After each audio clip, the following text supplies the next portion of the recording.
Au sommaire de ce journal, il s'agit d'un atelier cible au ministère des Eaux et Forêts qui a eu lieu ce matin avec les différents médias publics et privés portant sur le protocole de Nagoya. Vous aurez les détails dans quelques instants avec Audrey Mébiam.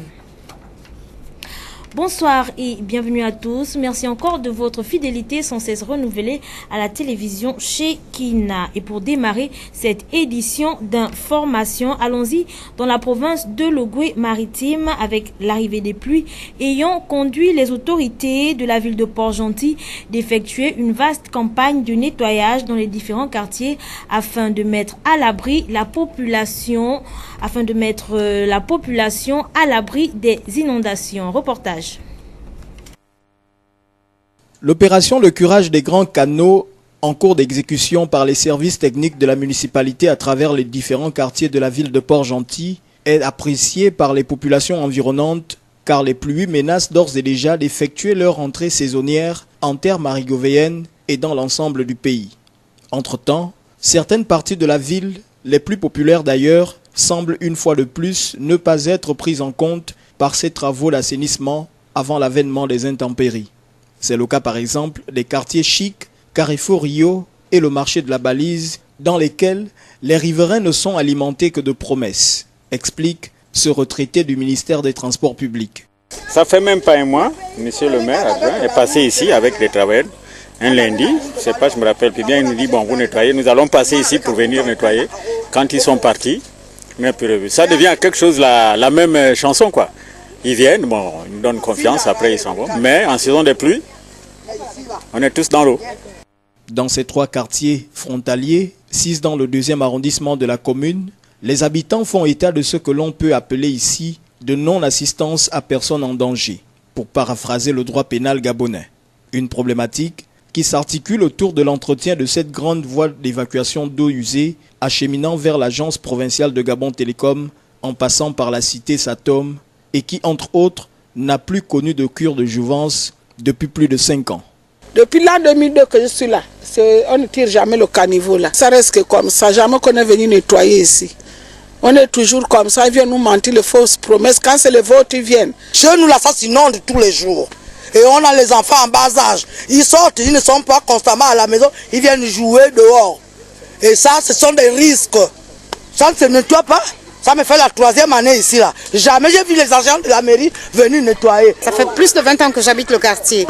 Mais c'est vraiment très dommage parce que nous souffrons ici. Tout le temps on nous promet, mais jamais la mairie vient faire son boulot.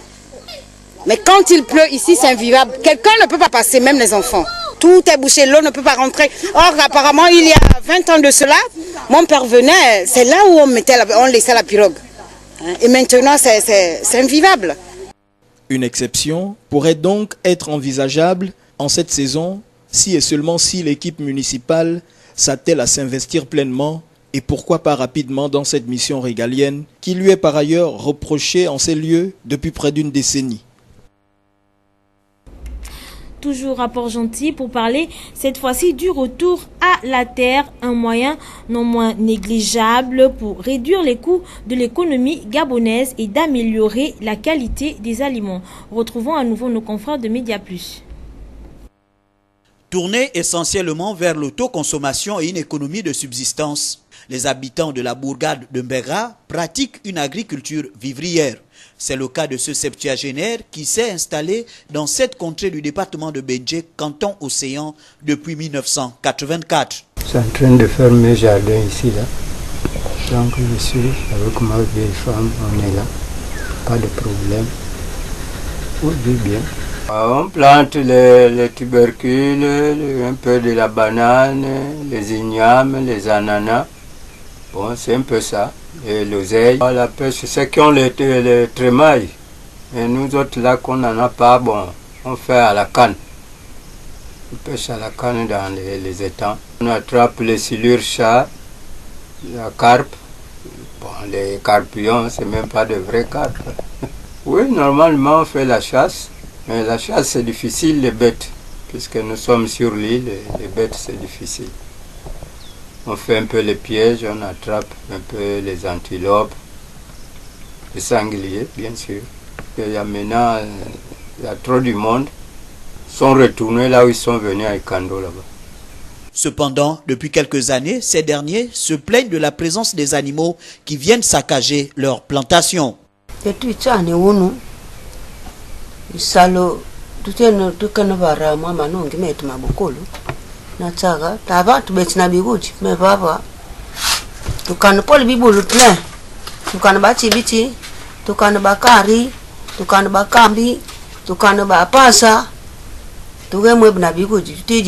Ici, avant, on avait tout. On plantait, on avait la banane, le manioc. Mais là, avec le bête qui vient nous finir la nourriture, là, nous sommes handicapés. Le singe, l'antilope, les angliers. Une période au cours de laquelle certains vacanciers sont allés se ressourcer pour vivre ces réalités. Très bien récréative et ça nous permet effectivement de nous ressourcer. En tout cas, c'est très bien et ça encourage. Bien, c'est de demander à ce que chacun ait quand même la particularité de revenir plus ou moins. Ça fait du bien et c'est très encourageant. Malgré ces difficultés, les populations de Mbera n'ont pas abandonné leurs activités agricoles.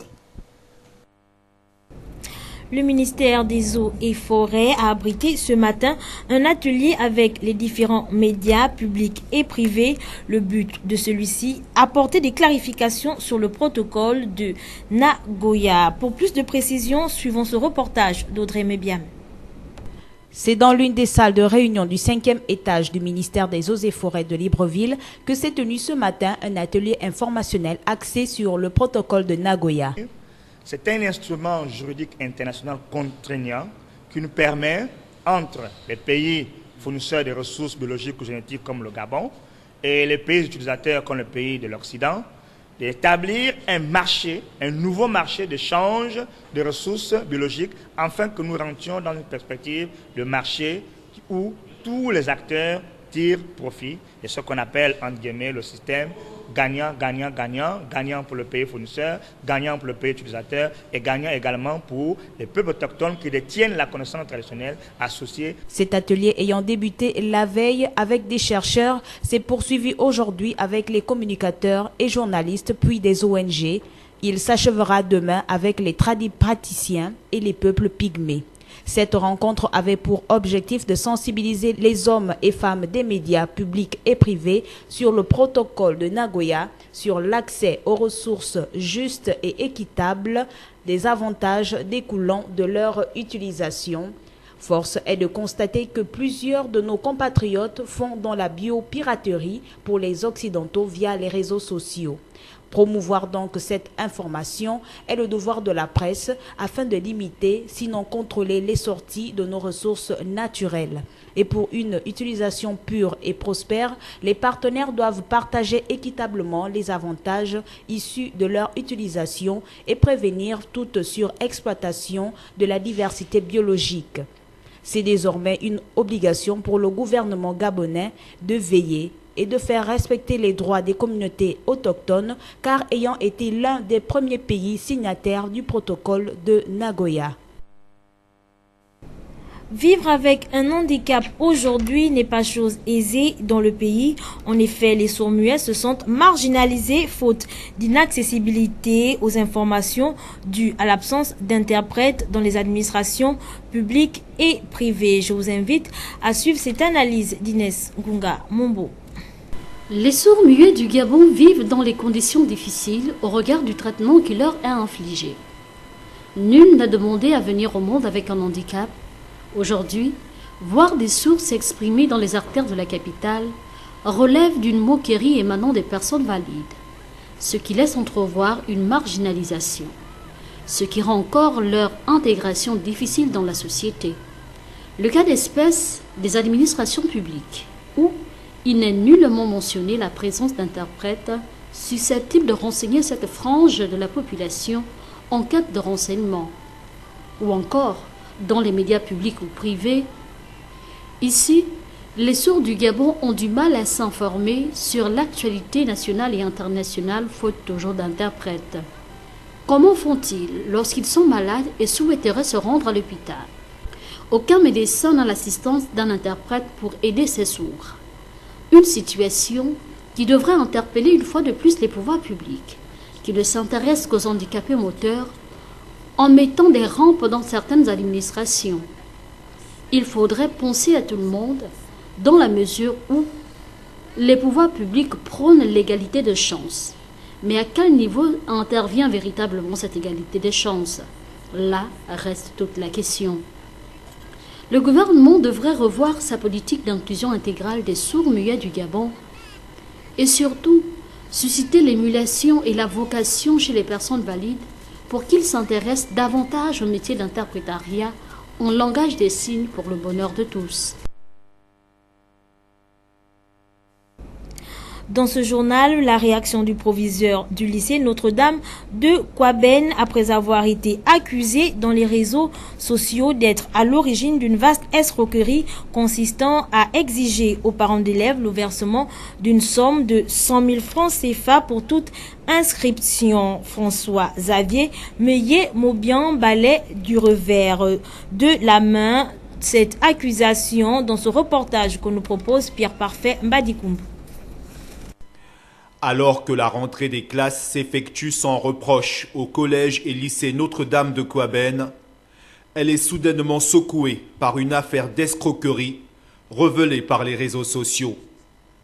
Selon une source anonyme, François-Xavier Meillet-Maubian, le proviseur de cet établissement sous tutelle de l'Église catholique, exigerait aux parents d'élèves le versement d'une somme de 100 000 francs CFA pour toute inscription. Cette information, qui se répand dans la capitale, fait bondir l'intéressé. Mais à aucun moment, je n'ai demandé de l'argent, on parle de 100 000 moyennant l'inscription des lycées. Ça, c'est grave. C'est une affirmation grave. Qu'on me montre un seul parent qui vient témoigner que monsieur Meillet face à face. Devant, il m'a demandé de lui donner tant moyennant l'inscription. Si les réseaux sociaux bénéficient d'une immense liberté et d'une facilité de diffusion de l'information, celle-ci doit être généralement vérifiée, estime le proviseur. J'essaie d'abord de vérifier qu'ils se déplacent pour voir le proviseur. S'ils ont une information de ce genre-là, la meilleure des choses, c'est de se déplacer pour voir le proviseur, via le chef d'établissement, pour poser des questions, pour échanger avec nous. Parce qu'on ne peut pas éclabousser un responsable, le chef d'établissement, gratuitement. Ils doivent d'abord venir à la source.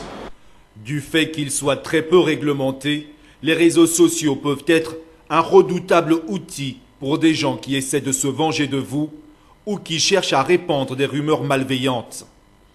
Inscription à 100 000 francs au collège et lycée Notre-Dame de Kouaben, aux réseaux sociaux de le prouver.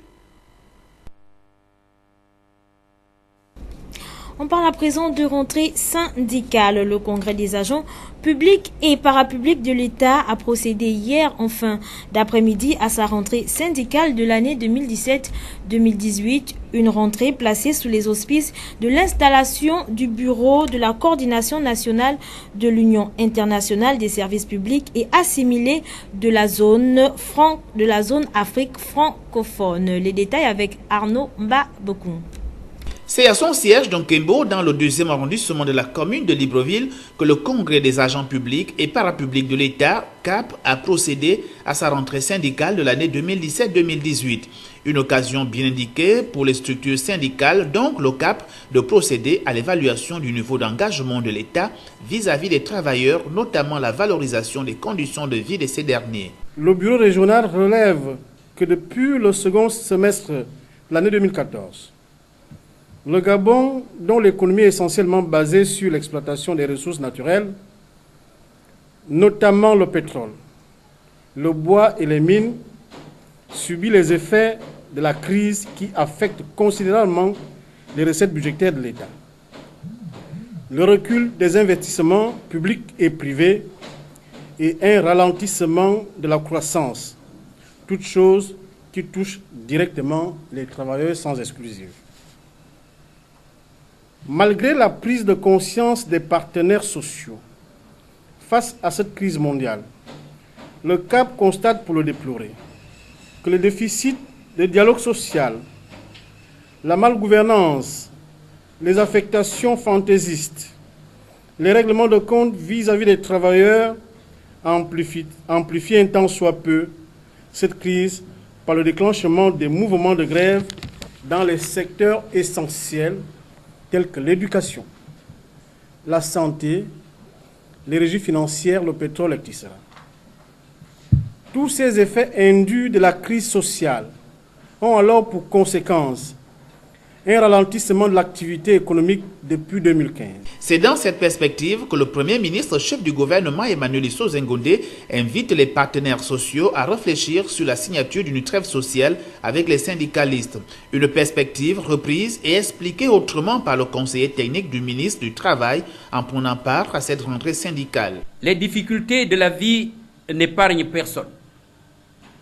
Que nous soyons de tel ou tel bord politique, le prix du pain est le même. Le prix du gaz est le même. Le prix du ciment est le même. Le prix du kilowattheure de courant est le même. Les difficultés ne regardent pas d'où nous venons. Alors, regardons dans la même direction et préconisons au gouvernement un climat social propice à une relance de l'économie pour le bien-être de toute la nation. Outre la rentrée syndicale proprement dite du CAP, après un mois de repos de ses membres, il y a eu aussi l'installation du bureau de la coordination nationale de l'Union internationale des services publics et assimilés de l'Afrique francophone. L'actualité hors de nos frontières, à Madagascar, l'épidémie de la peste ravage l'ensemble de la population. La propagation se fait rapidement à travers l'air et les rats. Les autorités, pour y remédier, ont interdit tout rassemblement public. Presse internationale. À Madagascar, tout le monde en veut. Des masques vendus en pharmacie, ils sont censés protéger les habitants de la peste pulmonaire transmise par la toux et qui peut tuer en 24 heures si elle n'est pas soignée rapidement. C'est l'une des deux formes de peste qui se propage depuis plus d'un mois dans le pays. On achète des masques parce qu'on a entendu parler qu'il y a la maladie de... Comment ça s'appelle déjà? Qui contamine en respirant quoi. Donc, la peste. La peste. Donc pour être prudent quoi, on ne sait jamais. L'autre forme de peste se transmet par les rats. Infectés, ils passent le virus à des puces qui le transmettent à leur tour aux humains. La peste frappe Madagascar presque tous les ans, mais cette fois, l'épidémie est arrivée plus tôt et s'est répandue dans des centres urbains, ce qui inquiète les experts. Les autorités ont pris des mesures exceptionnelles, comme l'interdiction des rassemblements publics et la désinfection des écoles.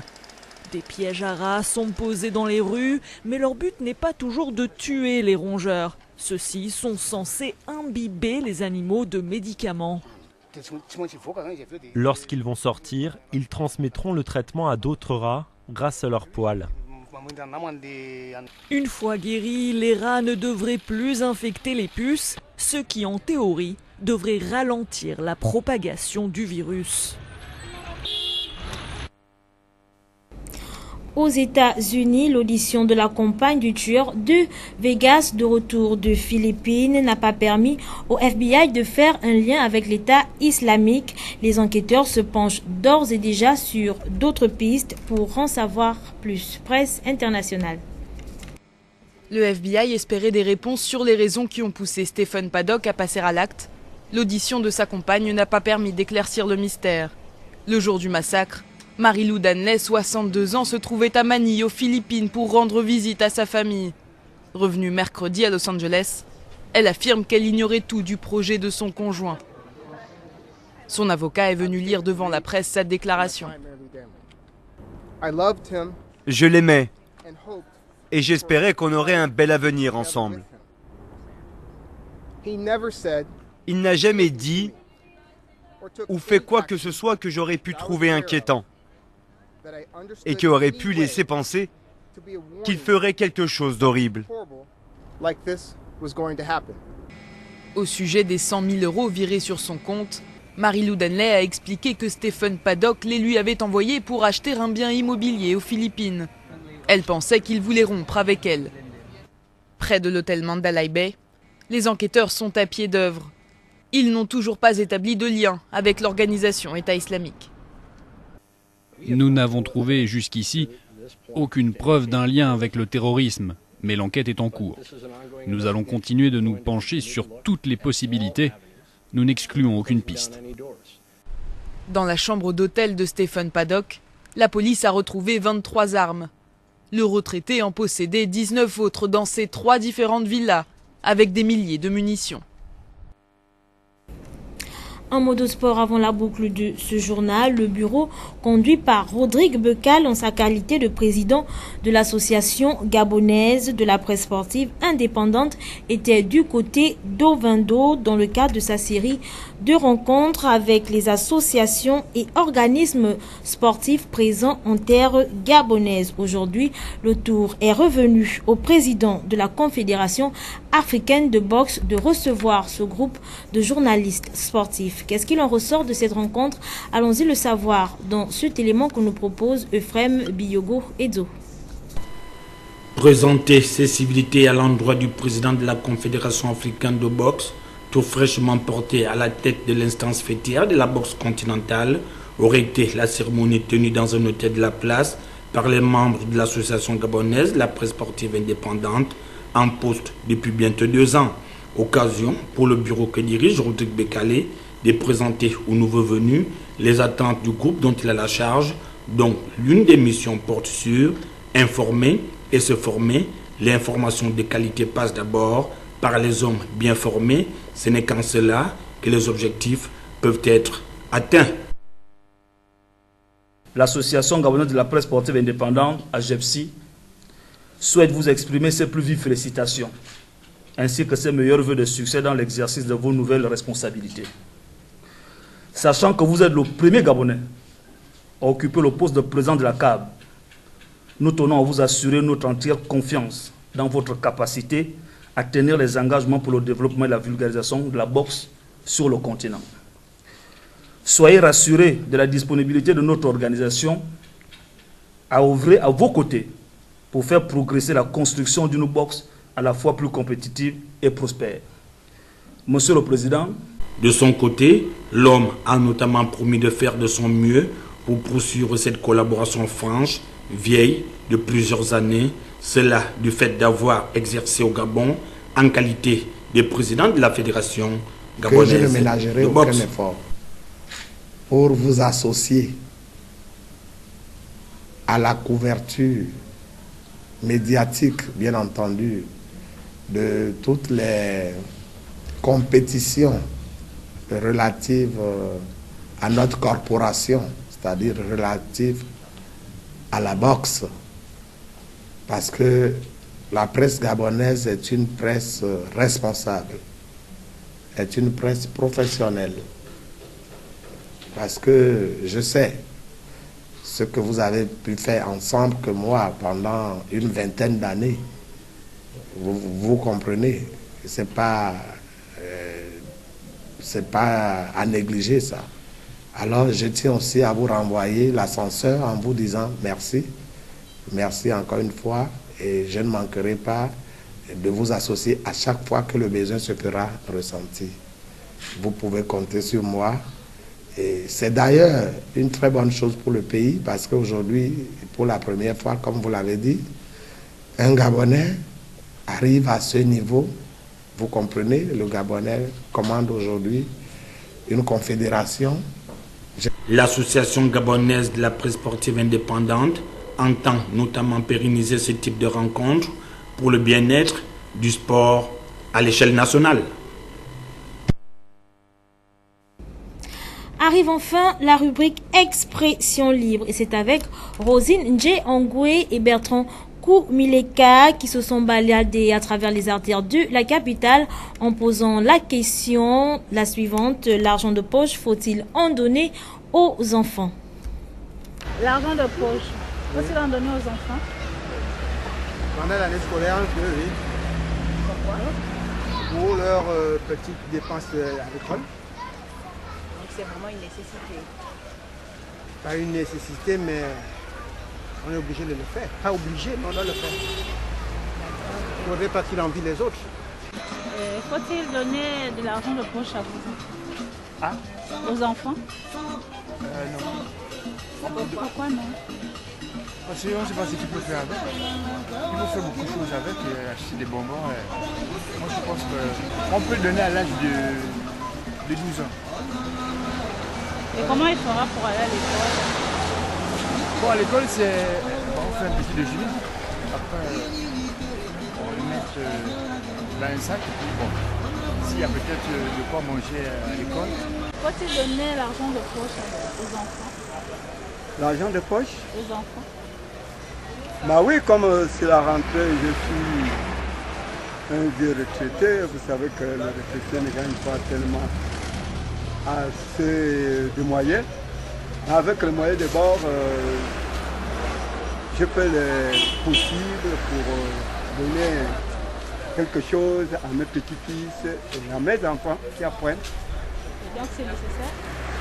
C'est nécessaire parce que, bon, moi, ce sont les enfants qui vont me remplacer quand je serai appelé à Dieu. Et puis, ils vont continuer avec l'évolution de prendre toujours l'habitude de leur grand-père. Faut-il donner l'argent de poche aux enfants? Ça dépend. Bon. Il y a des enfants pauvres, il y a des enfants aussi bien placés. Et quel type d'enfants doit donner l'argent? Les élèves. Contrairement à moi, je trouverais que donner l'argent aux enfants, c'est leur encourager un peu à la vie facile. Il y a un peu certains qui vont finalement voler et d'autres seraient un peu bandits à cause de l'argent. Mais par contre, donner des goûters ou faire des sandwichs, faire des petits trucs aux enfants, bon, quand même aux plus petits, je trouve que ça. Faut-il donner l'argent de poche aux enfants? Donner l'argent de poche aux enfants, je pense qu'avec le monde dans lequel nous vivons, il faut regarder dans deux cas. Il faut donner l'argent de poche, mais dans de moindres mesures. Il ne faut pas aussi faire en abondance pour que l'enfant s'égare lorsqu'il utilise cet argent. Parce que la société africaine, nous avons habitué nos enfants à la société européenne, ce qui fait qu'on ne peut plus se passer de ça avec la mondialisation. Nous sommes obligés de copier, mais nous sommes obligés de copier avec beaucoup plus de conscience. Je pense qu'aujourd'hui, ça devient normal que l'on donne l'argent de poche à l'enfant parce que lorsque vous avez par exemple une fille et qu'elle n'a pas l'argent de poche, elle peut amener à être égarée n'importe comment. Donc dans ce sens-là, je pense qu'il est tout à fait normal de donner l'argent de poche à certains enfants, mais avec un peu de contrôle et dans de bonnes mesures. Donner l'argent de poche aux enfants.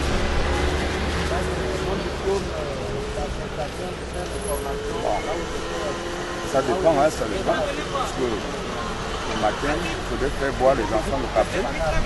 Bon. Si par exemple les enfants vont à l'école un peu loin, il faut leur donner l'argent de poche pour le taxi. Mais il faut d'abord faire manger les enfants à la maison le matin.